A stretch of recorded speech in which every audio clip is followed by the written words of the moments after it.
Waiter వెంటనే hotel మేనేజర్ను పిలిచాడు. అతన్ని చూడగానే స్వరూప్ ఎదురెళ్ళి, అసలు మీరు ఏం బిజినెస్ చేస్తున్నారు? ఇంత పబ్లిక్గా మనీ దోచుకుంటున్నారు. నేను దీని గురించి కంప్లైంట్ చేస్తే ఏమవుతుందో తెలుసా అని సీరియస్గా అడిగాడు. మేనేజర్ చిరునవ్వుతో, సారీ స్వరూప్ గారు, మీరు బెస్ట్ కాస్ట్లీయెస్ట్ వైన్ అడిగారు. మేం సర్వ్ చేశాం, కాబట్టి మా వెయిటర్ చెప్పినట్లు మీరు బిల్ కట్టాల్సిందే అని అన్నాడు.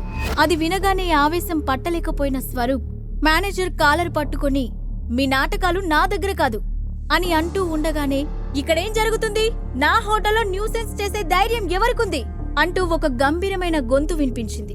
ఆ మాటకు అందరూ ఒక్కసారిగా తల తిప్పి అటువైపు చూశారు. అటువైపు నుండి బ్లాక్ కలర్ సూట్లో ఉన్న ఒక వ్యక్తి వాళ్ల వైపే వస్తూ కనిపించాడు. అతని చుట్టూ బాడీగార్డ్స్ నడుస్తున్నారు. అప్పటి వరకు అక్కడ జరిగే గొడవను సైలెంట్ గా చూస్తూ కూర్చున్న ముక్తాదేవి అతన్ని చూడగానే ఒక్కసారిగా పైకి లేచి ఆదుర్దాగా ముందుకు వెళ్లి, హలో కేదార్ గారు, మీరిక్కడా అని అడుగుతూ ఉండగానే ఆ రెస్టారెంట్కి ఓనర్ కేదార్ అనే విషయం ఆమెకు గుర్తొచ్చింది. దాంతో వెంటనే, సారీ కేదార్ గారు, జరిగిందానికి మీరు మమ్మల్ని క్షమించాలి. మా మనవడు కొంచెం ఎక్కువగా తాగి చిన్న గొడవ చేశాడు. మీరతనిపై కోపం తెచ్చుకోవద్దు అని బ్రతిమాలుతున్నట్లుగా అడిగింది. అందర్నీ కంటి చూపుతోనే హడలు కొట్టే ముక్తాదేవి అతని ముందు అతి జాగ్రత్తగా మాట్లాడడం, అతనికి సారీ చెప్పడం వాళ్ళందరికీ షాక్ కలిగించింది. దానికి కారణం ఆ కేదార్. అనురాగ్ హోటల్కు బాస్ మాత్రమే కాకుండా హైదరాబాద్ సిటీలోనే బిగ్ షాట్ గా పేరు పొందాడు. వయసు 35 లేదా 36 ఏళ్లు ఉండొచ్చు. అయినా అతనిలో కనిపించే హుందాతనం ఎంతటి వాళ్ళనైనా భయపెడుతుంది. అతన్ని చూడగానే స్వరూప్ కూడా మేనేజర్ కాలర్ని వదిలిపెట్టి స్మూత్ గా అతని కాలర్ని సరిచేశాడు. అది చూసి మేనేజర్ నవ్వి, మిస్టర్ స్వరూప్, మీరు సర్వీస్ తీసుకొని బిల్ పే చేయడానికి ఇలా గొడవ చేయడం మంచి పద్ధతి కాదు అని అన్నాడు.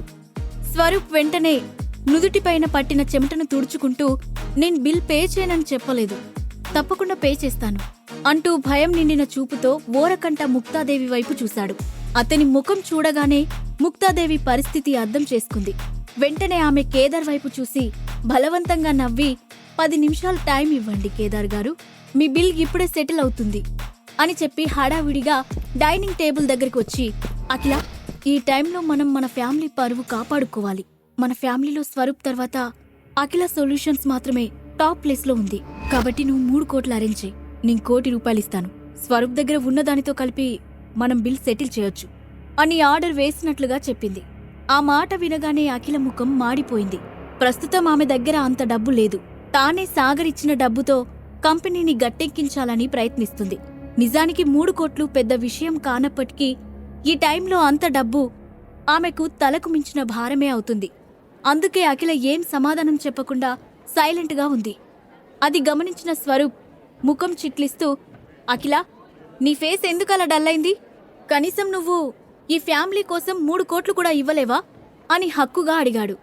అతని మాటలు విని అందరూ తన వైపే చూడడంతో అఖిల ఇబ్బందిగా తలదించుకుంది. ఇంతలో 3 కోట్లు కాదు, మొత్తం 5 కోట్లు పార్టీ బిల్ మేమే కడతాం అని అన్నాడు సాగర్. ఆ వాయిస్ వినగానే అప్పటిదాకా సీరియస్గా చూస్తూ నుంచున్న కేదార్ నుదురు అనుమానంతో ముడుచుకుంది. అతను వెంటనే తన చూపును సాగర్ వైపు తిప్పాడు. కాని సాగర్ అటువైపుకు తిరిగి ఉండడం వల్ల అతని ముఖం కేదార్కి కనిపించలేదు. నువ్వు మధ్యలో మాట్లాడి అనవసరంగా ఇరిటేట్ చేయకు సాగర్, ఇప్పుడు ఇలాంటి జోక్స్ వినే టైం ఎవరికి లేదు అని విసుక్కుంది ముక్తాదేవి. ఈలోగా అక్కడికి వచ్చిన కేదార్ సాగర్ వెనుక నుంచొని, మీరెవరో నేను తెలుసుకోవచ్చా అని అడిగాడు. అతని గొంతులో చిన్నపాటి మర్యాద వినిపించింది. సాగర్ ఆ ప్రశ్న విని వెంటనే కేదార్ వైపు తిరిగాడు.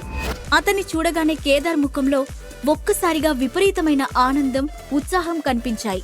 ఇంతలో ముక్తాదేవి హడావిడిగా, మీరతని మాటలు పట్టించుకోకండి కేదార్ గారు, అతను మా ఫ్యామిలీలో ఒక పనికిరానల్లుడు, ఎప్పుడేం మాట్లాడాలో కూడా తెలీదు అంటూ సాగర్ వైపు చిరాగ్గా చూసి, ముందు నువ్వు ఇక్కడి నుండి వెళ్ళు అని కసురుకుంది. కాని కేదార్ వెంటనే తన చేతిని పైకెత్తి ఆమెను ఆపమన్నట్లుగా సైగ చేసి సాగర్ కళ్ళలోకి ఆనందంగా చూస్తూ, మిమ్మల్ని చూసి దాదాపు 7 ఏళ్లయింది. ఎలా ఉన్నారు సార్? ఇది నిజంగా మీరేనా? నేను నమ్మలేకపోతున్నాను అంటూ పట్టరాని ఆశ్చర్యంతో అత్యుత్సాహంగా సాగర్ చేతిని పట్టుకున్నాడు. అది చూసి అక్కడి వాళ్ళంతా ఆశ్చర్యంతో నోరు తెరిచారు. ఎందుకు పనికిరాని సాగర్ను కేదార్ అంత మర్యాదగా పిలుస్తుంటే వాళ్ళు నమ్మలేకపోయారు. సాగర్ కూడా వెంటనే షేక్ హ్యాండ్ తీసుకుంటున్నట్లుగా అతని చెవి దగ్గరికి వంగి, జరిగిన విషయాలేవి ఇక్కడ మాట్లాడకండి. నేను కేవలం ఇప్పుడు మీకు తెలిసిన ఒక వ్యక్తిని మాత్రమే అని మళ్ళీ వెనక్కి వచ్చి అతని వైపు చూసి చిరునవ్వు నవ్వాడు. కేదార్ కూడా విషయం అర్థం చేసుకున్నాడు. కాని సాగర్ ఎందుకలా చెబుతున్నాడో అతనికి అర్థం కాక అయోమయంగా అనిపించింది.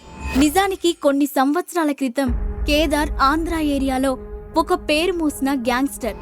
అలాంటి సమయంలో ఒకరోజు అతనిపై శత్రువులు అటాక్ చేసి చంపడానికి ప్రయత్నించారు. కానీ ఆ టైంలో అనుకోకుండా అతన్ని రక్షించిన సాగర్ అతనికి కొంత మనీ హెల్ప్ చేసి కేదార్ మళ్లీ కొత్త లైఫ్ స్టార్ట్ చేసేలా చేశాడు. ఆ తర్వాత సాగర్ ఆ విషయాన్ని పూర్తిగా మర్చిపోయాడు.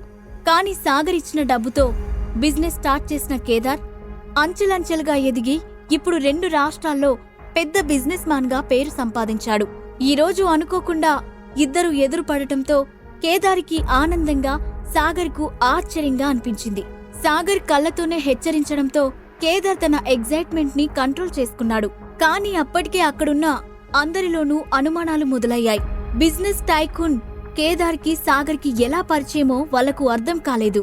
కేదార్ గారు బిల్ ఎంతైందో చెప్తే మొత్తం నేను పే చేస్తాను అని సెటిల్డ్ గా నవ్వుతూ అన్నాడు సాగర్.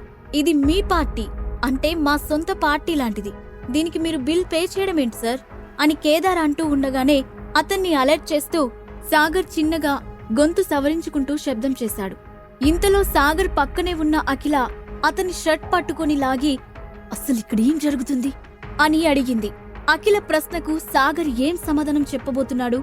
సాగర్ ఫ్యామిలీ బ్యాక్గ్రౌండ్ గురించిన రహస్యం అందరి ముందు బయటపడనుందా? ఈ ప్రశ్నలన్నిటికీ సమాధానం తెలుసుకోవాలంటే ఇప్పుడే డౌన్లోడ్ చేసుకోండి పాకెట్ FM.